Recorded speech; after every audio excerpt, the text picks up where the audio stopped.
امام علی مقام نے بیضا کے مقام پر اپنے ساتھیوں کو اور حور بن یزید کے ساتھیوں کو خطبہ دیا۔ وہ خطبہ سنو۔ فحمد اللہ واسنا علیہ، آپ نے اللہ کی تعریف بیان کی، اس کی حمد و ثنا کی۔ ثم قال ایھا الناس ان رسول اللہ صلی اللہ تعالی علیہ وسلم قال مرہ سلطانا جائرا مستحلا لحرم اللہ ناقصا لعہد اللہ مخالفا لسنت رسول اللہ یعمل فی عباد اللہ بالاسم والعدوان فلم یغیر علیہ بفعل ولا قول کان حقا علی اللہ یدخلہ مدخلا علا وان ہؤلاء قد لزموا طاعۃ الشیطان وترکوا طاعۃ الرحمن واظہروا الفساد وعطلوا الحدود واستأثروا بالفیء وحلوا حرام اللہ وحرموا حلالا وانا حق من غیر قد اتتنی کتبکم وقدمت علی رسلکم ببیعتکم انکم لا تسلمونی ولا تخذلونی فإن تممتم علی بیعتکم تصیبوا رشدکم فانا الحسین ابن علی وابن فاطمہ بنت رسول اللہ صلی اللہ تعالی علیہ وسلم نفسی ما انفسکم وعلی ما علیکم فلکم فی اسوۃ وإن لم تفعلوا ونقضتم عہدکم وخلعتم بیعتی من اعناقکم فالعمری ما ہی لکم بنکر لقد فعلتموها بأبی واخی وابن عمی مسلم والغرور من اغتر بکم فحظکم اخطأتم ونصیبکم ضیعتم ومن نکث فإنما ينکث علی نفسی وسیغنی اللہ عنکم والسلام علیکم ورحمۃ اللہ وبرکاتہ۔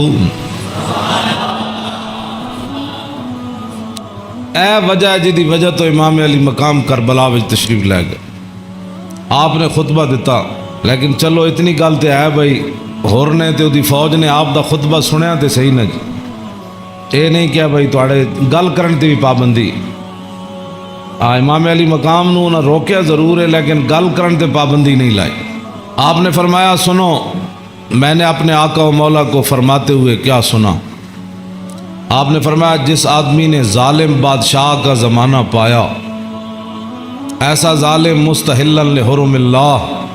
جو اللہ کی حرام کردہ چیزوں کو حلال قرار دیتا ہو، ناقصا لعہد اللہ، اور اللہ کے عہد و پیمان، کلمہ پڑھنے کے بعد جو اس نے عہد و پیمان باندھے تھے ان کو اس نے توڑ دیا ہو، مخالفا لسنت رسول اللہ، اور رسول اللہ کے طریقے کا وہ مخالف بن گیا ہو، اور یعمل فی عباد اللہ بالاسم والعدوان، اور اپنی رعایا کے اندر گناہ اور ظلم اور زیادتی کو رواج دے رہا ہو۔ آگے کیا فرمایا؟ فرمایا میں نے اپنے نانا جان سے سنا، فلم یغیر علیہ بفعل ولا قول، اور اس وقت آدمی جو طاقت رکھتا ہو وہ اپنے ہاتھ کے ذریعے اور اپنی زبان کے ذریعے اس ظالم کا اس نے راستہ نہ روکا، اور وہ خاموش بن کے حالات کے مطابق اپنی زندگی بسر کرتا رہا، تو فرمایا میرے نانا جان نے فرمایا کان حقا علی اللہ، اللہ رب العالمین اس بات پر قادر ہے کہ وہ اس ظالم کے ساتھ خاموش رہنے والوں کو بھی سزا دے دے۔ یہ آپ نے بات، اس وجہ تو آئے آپ امام علی مقام۔ فرمایا میرے نانا جان نے فرمایا فلم یغیر علیہ بفعل ولا قول، چپ رہے، حالات نہیں ٹھیک تو ظالم دا زمانہ ویکھ دے رہے، تو فرمایا جتھے رب ظالم نو داخل کرے گا وہ چپ رہنے والے نو اتھی داخل کرے گا۔ ان سمجھ آئی جڑے آدمی کہتے ہیں کہ اسلام امن کا درس دیتا ہے؟ امام علی مقام کی فرمایا اسلام امن کا درس دیتا ہے؟ آپ نے فرمایا میں اپنے نانا جان کو سنیا جتھے ظالم جائے گا اتھے چپ رہنے والے بھی نال ہی جان گے۔ تو اس واسطے اگلی گل آپ نے فرمایا اللہ، تو فرمایا پھر حسین کیوں آیا کربلا وچ؟ اللہ، پھر وہ پوری ہزار فوج نو خطاب کر دے اپنے ساتھیوں نو، فرمایا اللہ وَإِنَّ هَؤُلَاءِ قَدْ لَزِمُوا طَاعَةَ الشَّيْطَانِ، فرمایا یزید تے یزید دے یاراں نے شیطان دی اطاعت شروع کر دیتی، وَتَرَكُوا طَاعَةَ الرَّحْمَنِ، اور اللہ کی اطاعت کو انہوں نے چھوڑ دیا، وَأَظْهَرُوا الْفَسَادَ، اور انہوں نے پوری سلطنت کے اندر فساد کو برپا کر، وَعَطَّلُوا الْحُدُودَ، انہوں نے اللہ کی نافذ کردہ اور معین کردہ حدود کو پامال کر دیا، اور وَاسْتَأْثَرُوا بِالْفَیءِ، اور انہوں نے قومی خزانے کو لوٹ کر یہ کھا گئے، لوٹ کر کھا گئے قومی خزانے۔ وَاسْتَأْثَرُوا، آپ نے یہ لفظ فرمایا قیامت تک کہ جڑے قومی خزانے نو لٹتے ہون اس ویلے جڑے چپ رہن نال حصہ وصول کرن. تو ادھر حسین ابن علی کے مقابلے میں آنے کی بھی حر بن یزید کہنے لگا نماز میں آپ کے ساتھ پڑھوں گا لیکن تنخواہ میں یزید کی لیتا ہوں.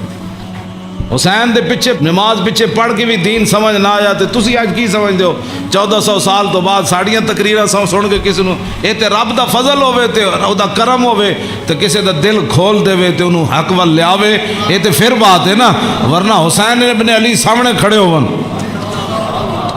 جی تے رسول اللہ دے نال مشابہت بھی رکھ دے ہون جسمانی بھی.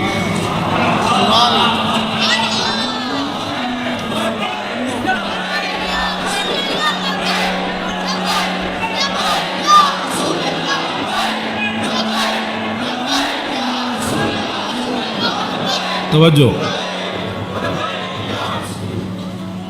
وہ کون حسین جنہ دے بارے حضور فرمایا حسین منی وانا من الحسین. فرمایا حسین میرا تے میں حسین دا. حضور جنہ دے بارے فرما حسین منی وانا من الحسین احب اللہ من احب حسینا. اللہ او دے نال پیار کرنا جڑا حسین نال پیار کرنا. حسین سبت من الاسباط اور حسین خاندان نبوت کے چشم و چراغ ہے. اور حضور نے فرمایا ان الحسن والحسین سیدہ شباب اہل الجنہ. فرمایا یقیناً اس بات میں کوئی شک نہیں کہ حسن اور حسین دونوں جنتی جوانوں کے سردار ہیں جن کی زبان رسول اللہ نے خود چوسی ہو اور جن کو ممبر پر بیٹھ کر حضور نے حسن اور حسین کو آتے ہوئے دیکھا اور وہ لڑکھڑا کر آ رہے تو حضور نے خطبہ چھوڑ کر دونوں شہزادوں کو اٹھا لیا ہو. جن کی یہ شانیں ہوں ان کے پیچھے نماز پڑھ کر بھی کوئی دین کو نہ سمجھے اور پھر جا کر ڈیوٹی پر کھڑا ہو جائے حسین کو روکنے کے لیے. بس یہ بات ہمیشہ میں یہ کرتا ہوں خدا کا وہ شکر ادا کرے کہ جس کے دل کے اندر حضور کی محبت حضور کے صحابہ کی محبت حضور کے اہل بیت کی محبت اور دین کا درد موجود ہو اور وہ زندگی میں اگر مگر نہ کرے اور کبھی